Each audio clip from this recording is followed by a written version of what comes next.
مرکزي بغلان ولسوالۍ کې د حفیظ الله سلیمان خیل په مشرۍ د موازي حکومت پر ضد د ټاکنو له اعلان شوو پایلو او د تاوتریخوالي له کمښته په ملاتړ غونډه او د موسیقي ولسي جشن جوړ شوی دی. قومي مشران له ولسمشر د ټاکنو له اعلان شوو پایلو او د تاوتریخوالي کمښت د ملاتړ ترڅنګ وایي چې نه موازي حکومت غواړي او نه هم چاته اجازه ورکوي چې د موازي حکومت لارې پرې ځان واک ته ورسوي. له خپل رئیس جمهور او له خپل رئیس څخه حمایت کوو. هغه کسان چې دوی وایي موږ موازي حکومت جوړوو او جدا حکومت جوړوو، هغه یو غیر نورمال مریضان او دائم الخمره کسان دي. هغو ته موږ هېڅ وخت دا اجازه نه ورکوو چې دوی په داسې الفاظ ترسره کړي.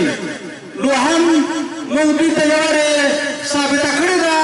نو دا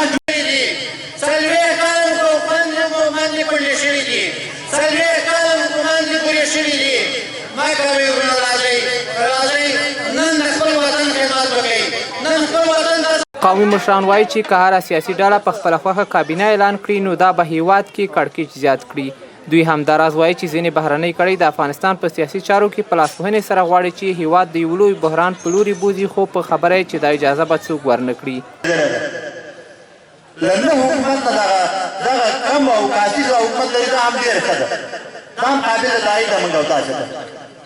که بیا هم دغه رقم اجازه ورکړو چې هر څوک راځي چې موازي حکومتونه اعلان کړي په خپلو سرو باندې والیان تعیین کړي، دا خو به له دې ملت سره بیا جفا وي، دا به په زوره په دې ملت نو دا اجازه موږ هېڅ چاته نه ورکوو چې د افغانستان وضعیت د افغانستان په سیاسي چارو کې نورې مداخلې وکړي.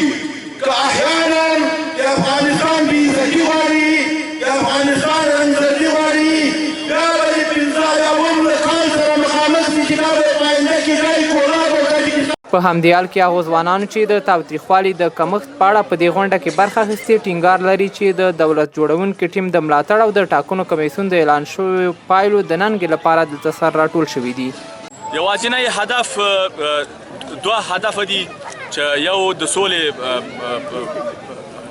اجنډا ده او بل هم د انتخاباتو پایلې دي چې په دغه دوه هدفو باندې دا ولسونه راټول شوي دي او خپل ملاتړ.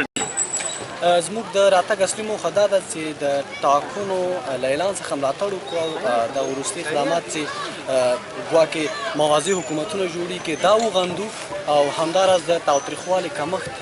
د دې غونډې ګډونوال وایي چې په افغانستان کې د سیاسي کړکېچ دوام د موازي حکومتونو د اعلان د لارې د هیڅ لوري په ګټه باندې نه ده او په کار بایلونکو نمایندانو ته ده چې په ولسواک ډول دې د ټاکنو اعلان شوي پایلې ومني او هڅه دې نه کوي چې د غیر قانوني لارې ځان واک ته ورسوي. نورګل اندړوال، میلمه راډیو، بغلان.